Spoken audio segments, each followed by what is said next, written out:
Merci infiniment de nous recevoir. Je ne vous cache pas que je suis très heureux et très ému qu'on se retrouve tous ensemble, des amis, et avec la même volonté de participer à une mobilisation nationale qui s'impose. Alors, deux petits constats rapides.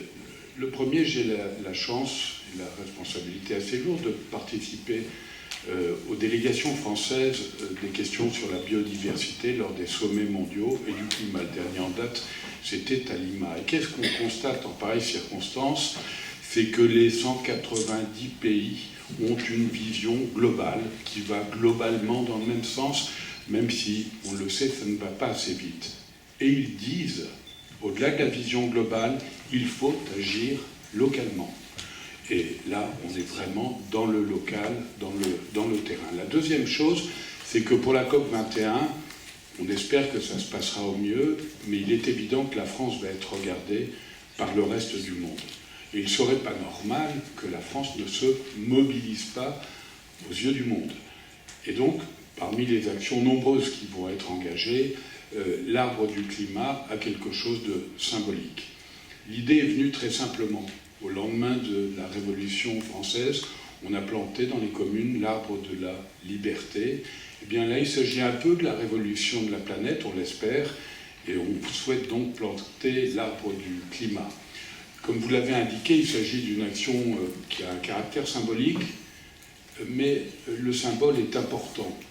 Notamment le ministère de l'Éducation nationale qui parraine également cette opération avec le ministère de l'Écologie, le ministère de la Ville, de la Jeunesse et des Sports.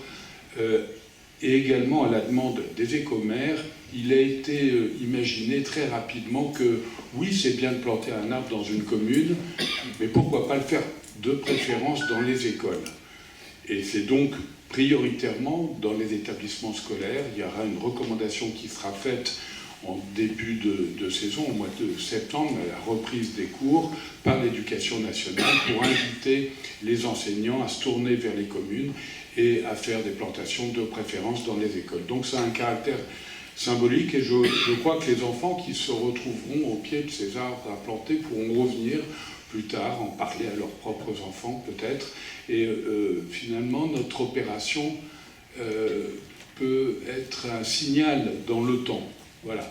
Alors, maintenant, peut-être on pourra répondre aux questions, mais je pense que l'essentiel est dit. On voit bien que cette idée simple à agréger les compétences. Et je tiens à remercier vraiment l'Association des maires de France, les écomères qui ont été les premiers à réagir immédiatement, évidemment la Fondation Yves Rocher qui nous aide et dont c'est un peu la vocation, mais Jacques en parlera, Alain Baraton, chaque fois qu'on lui demande un service qui peut être au bénéfice de la biodiversité, il est présent, et évidemment notre ami Éric Orsena, qui s'intéresse aux oiseaux depuis qu'il a connu la LPO. Mais pas que. Hein, voilà. Merci infiniment. Merci beaucoup.